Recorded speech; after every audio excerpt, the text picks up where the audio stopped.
good start. Versus Julie. She wants to get it over with. 11 hours left, okay, you're good. She's ready. I'm ready. We're ready. Yes. Everybody's ready? Okay, I'd like to call our board meeting to order. And we need to stand for the pledge of allegiance. Mini flag. Mini flag. I pledge allegiance to the flag of the United States of America and to the republic for which it stands, one nation under God, indivisible, with liberty and justice for all. You can't be bossy anymore. You're terrible. Okay. Approval of the agenda. So moved. Second, Second. all those in favor? Aye. Public comment to know, okay, facilities and maintenance and operation. Jenny, I believe that's you.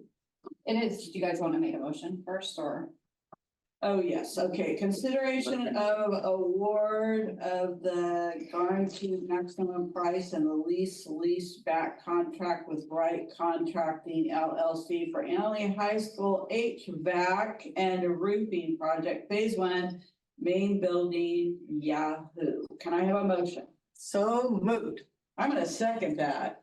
Can we get the Yahoo in the notes? Yeah.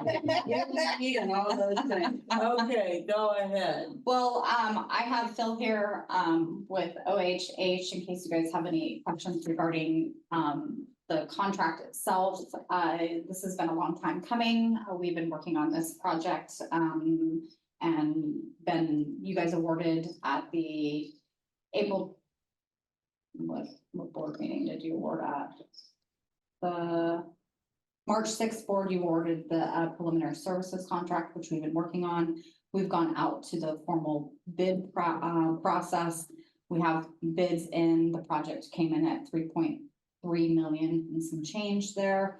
I explained why the costs were a little bit higher in the report, and I'm happy to answer any questions. I feel like I detailed it out in the report, and if you guys have specifics, I can address those questions directly, as well as Phil is here to help Questions? with that. No questions. I guess, Debbie only- has a question. yeah, the only question I would have is, if there are delays, what kind of impact does that have on the leaseback arrangements? The lease back is only started, and Phil, correct me if I'm wrong, once we file the notice of completion with the project, then the 12-month lease period starts. It's not simultaneous. So DSA will already have approved. DSA has approved this This project. one We're is- already stamped out with plans. We're not actually allowed to enter into a contract unless we have stamped out Alright. plans. So this project is approved by DSA, and DSA doesn't govern the lease structure, correct? That's correct, right. So Jenny, you had it right on. So, and this is, maybe I'm saying something you could probably explain better. This is phase 1 of a multiple phase project. So this is chunk 1, phase 1, scope 1. And we're going to be doing, and you could probably attack the schedule quicker than I, Jenny, doing probably amendments to this lease back once other the phases come in. But there will be no impact on the, as Jenny said, on the lease portion of this thing until completion. You become a tenant for about 12 months. After the project is complete, you make modest lease payments, which are actually there in the table. But you've already paid for 95% of the construction at that point. And then the other thing is just for the good of the order, with the 6 projects that this RFP included, 2 of the projects, cafeteria and East Wing, just got DSA approval today. So we're Good. actually talking with Wright right now. No pun intended there, to see if that project's potentially viable. And I've emailed Phil about us doing an amendment, because really it's right now about the procurement of materials and the equipment for those buildings. The plan was, if we weren't thinking we were gonna be out for another few weeks, to have all those packaged and ready for summer of 25. But if we can incorporate them, we certainly will be trying to do that. So we're having that conversation right now with Wright. Awesome. So any amendments would potentially extend it past the 1 year? Phil, maybe you can articulate phases. the, well, each phase would start a project. So let's say we came back with the second amendment, which included these 2 buildings. They would be separate prices for each of those buildings. So you'd be amending the contract, and Phil, correct me where I'm wrong here, to include those phases of work. And then I don't know if we attach a secondary lease to that. No, I don't think we'll do a secondary. That's an option, but I'll be honest, let's see how this plays out. My guess is we'll just be revising that lease payment structure based on additional scope. So as you start getting more and more scope, ultimately the contract price gets bigger and bigger because we're doing more things. Everything will adjust a little bit. I suspect we'll just modify that table. If there's a big gap of time between some phases, we'll consider doing maybe 2 schedules, but let's figure that out a little bit down the road. And if there's, as you just said, Jenny, this idea that to buy some equipment and materials because we're worried about how long it's going to take to get them, absolutely. That can even be one amendment of itself. Even if we don't include additional work, we can say, but we're going to let the contractor buy the materials because we want them to order it and we want them to get it. So those are all options that'll come up probably in the next couple of weeks if we get right out to price this additional scope quickly. That was optimistic. Month. Louis, go ahead. So this is more just kind of backing up a little bit, just to make sure that I understand the whole thing. So we're basically sole sourcing with Wright Construction for a whole series of projects. And what you explained to me once before, which made sense, was that by using the leaseback, we don't have by law to go with the lowest bidder, we get to go with the best value, which having. It's a best value selection process. I don't know if I would use the word sole source, and I think Phil, you So let maybe. me finish my questions, and then I think we'll get to Yeah. that. So, I would assume that in that contract, since we're gonna be working with Wright, that there's already stipulated overhead and profit margins that are baked into it, and that they are transparent with us about their subcontractor costs. So So we that's get, all identified in the lease on page. we can see what the sub costs are, and we know what their overhead and profit is, and they become then a familiar source, and we trust their quality and. I'll take that even one step further. What you just said is accurate. And I probably would avoid the sole source or a sole selection because you went through a process of multiple contractors for this contract and this project. This is multiple phases, but it's all one project. Not only in what you said, do we get to vet their subcontractors, they have to put an ad in the paper and take all subcontractors. So there is a forced, if you will, formal bidding, but it's not quite, but there's a forced advertisement and bidding requirement on Wright for each of these scopes of work. So they're going out to the market and getting prices from subs. They don't get to cherry pick. So it's just that instead of bidding out the general contractors, we're basically just bidding out the subs, and we're working with the general contractor. Well, no, close. The general's doing the bidding. We require them to do it, and we've given them the steps they have to take, but they have to do it. We have one Right. contract.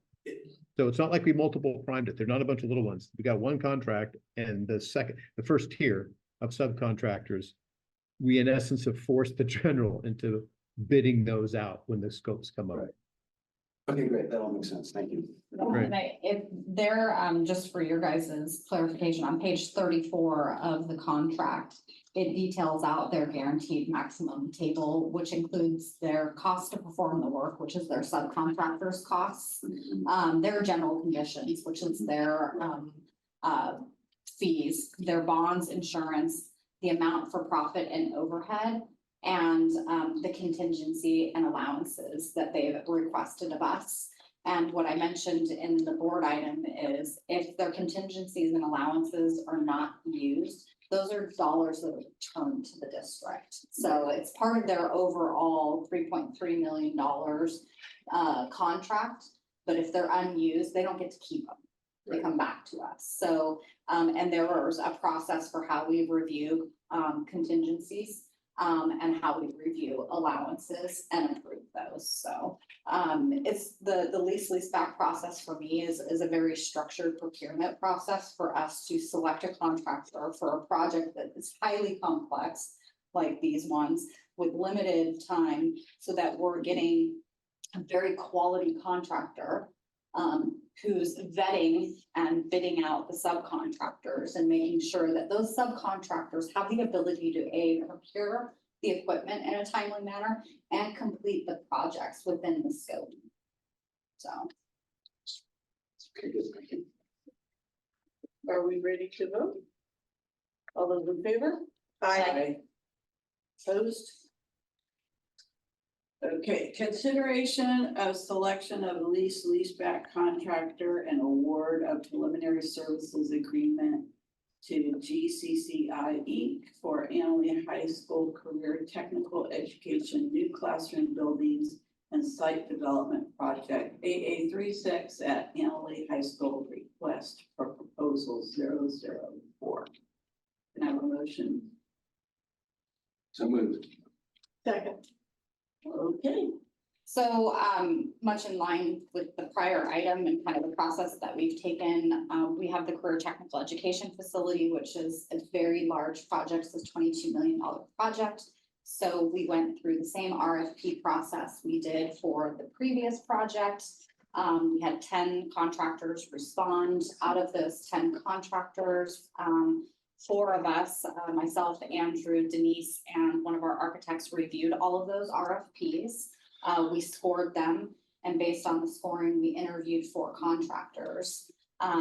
We held interviews with all 4 of those contractors with Heidi Mickelson, myself, Denise, and one of our architects. And we had the really hard job of determining who was the best out of all 4, because we had a really great pool of RFPs to review in general. We had a really great pool of our contractors to review with the interview. It really came down to price. Out of the 4 that we selected the one with the lowest price, and that was GCCI. Everything else being pretty well equivalent based on experience, size of projects, like projects, their ability to perform this type of work. We've worked with GCCI before, so we're excited to bring this project before the board tonight for preliminary services, or this afternoon. I'm just used to saying tonight. This afternoon for preliminary services, which will get the process going for the constructability review, which is about 160 to 200 hours of our contractor reviewing the existing 50% construction document plans, so that they can provide any comments, suggestions, changes to the architect prior to the submission of DSA. And as I've told you guys at prior board meetings, it is our intent to submit to this DSA by late June. We will be presenting the final CD plans to you at the first meeting in June, and we will have had our contractor have comments on those. So we're really excited to start this project, to get it into DSA and start working on this project. So I'm happy to answer any questions. This is just, again, the first phase of the preliminary services award. When we get closer to actually awarding a contract like we just did with the GMP, that'll come back to you with the final cost of the project. This is just for them to start doing that preliminary work with us and our architects. Hey, happy to answer questions. questions?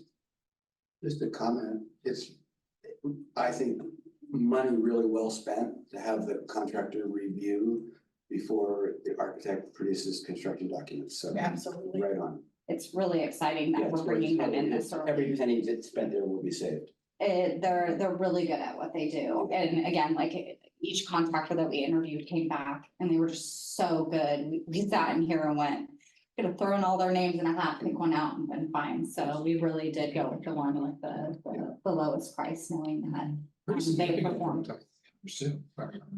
It was a vast swing. It was a vast swing from upwards of $1.1 million to and this is for the general conditions piece of it, to the lowest being, and the lowest wasn't the one selected per se. It was the lowest out of the group that we interviewed. So it was a big pendulum there. Were they all locally based? GCI is Santa Rosa based. They were not. It was Right. interesting. Out of the 10 that, I think 6 of them were local and 4 of them were from the Bay Area. Local in terms of Sonoma County, because we had some in Napa and Sonoma Mhm. responding. We had 4 local to like Santa Rosa. Nobody is local to Sebastopol. But that, and then we had, I think, 1 in Richmond, San Francisco and Oakland. So it was interesting how like far it reached and the size of the companies that responded, they were not little. They were, some of them were really big. And you could tell, yeah, by their dollar figure. Question, Well, good job. Great work. I know it's hard. are we ready to vote? All those in favor? Aye. Opposed? Okay, that's it. Thank We you are guys adjourned. so much. I really appreciate you guys doing a special for this. It just allows us, we're really excited to bring air conditioning to the building and We really I know the teachers, the teachers are too. So Phil, thank you for all your help and check your email. I will Thanks, Phil. certainly, Thanks, Phil. have a good afternoon, guys.